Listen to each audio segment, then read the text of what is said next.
जी हाँ, मधुबनी जिला परिषद निर्वाचन क्षेत्र संख्या 42 से जिला परिषद सदस्य पद के निर्भय, कर्मठ, सुयोग्य, सहनशील, शिक्षित एवं लोकप्रिय उम्मीदवार संजीव यादव जी का चुनाव चिन्ह मछली छाप, मछली छाप, मछली छाप। जी हाँ, मछली छाप ईवीएम मशीन पर 12 नंबर में रहेगा। जी हाँ, मछली छाप पर नीला बटन दबाकर भारी मतों से विजयी बनावे। आई बेर भैया बहनिया। अभी सुन रहे हैं बगैवा से डीजे धमाका को। आई बेर भैया बहनिया, सब मिल सोची है रे जान। आई बेर भैया बहनिया, सब मिल सोची है रे जान। संजीव भैया के पार्षद बनबी है रे जान। संजीव भैया के पार्षद बनबी है रे जान। हाँ, ए बेर सब गोटे मिल जुल कर संजीव यादव जी के चुनाव चिन्ह मछली छाप पर बटन दबेबे। हाँ, मछली छाप ईवीएम मशीन पर 12 नंबर में रहते से मान राखब। हाँ, मछली छाप पर बटन दबेबे, संजीव यादव जी के पार्षद बनेबे। मछली निशान पर सब मिल। हाँ हाँ, मछली छाप, मछली छाप, मछली छाप। मछली निशान पर सब मिल, बटन दबी है रे जान। मछली निशान पर सब मिल, बटन दबी है रे जान।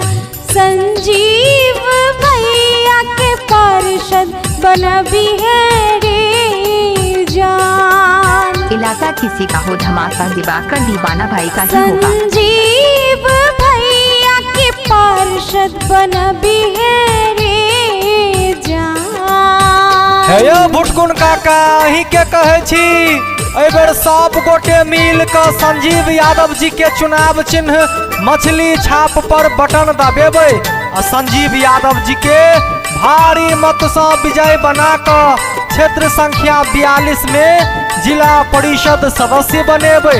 तबे क्षेत्र संख्या 42 में सर्वांगीण विकास हेते। हाँ, मछली छाप ईवीएम मशीन पर 12 नंबर में रहते, मौन राखब। सुनथिन ओ सब के कहानमा,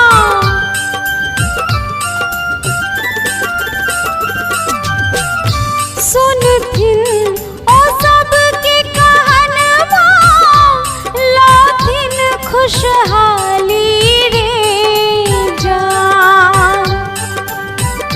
सुनथिन ओ सब के कहानमा, लाथिन खुशहाली रे जान। सब मिल जुल के जीतबी है रे जान। सब मिल जुल के जीतबी है रे जान। गरीब मजदूरक चुनाव चिन्ह, गरीब मजदूरक चुनाव चिन्ह मछली छाप, मछली छाप, मछली छाप। किसान मजदूरक चुनाव चिन्ह मछली छाप, मछली छाप, मछली छाप। अहाँ के अपन चुनाव चिन्ह मछली छाप ईवीएम मशीन पर 12 नंबर में रहते। हाँ, क्षेत्र संख्या 42 में सब गोटे मछली छाप पर बटन दबेबे, बिसरबे नहीं।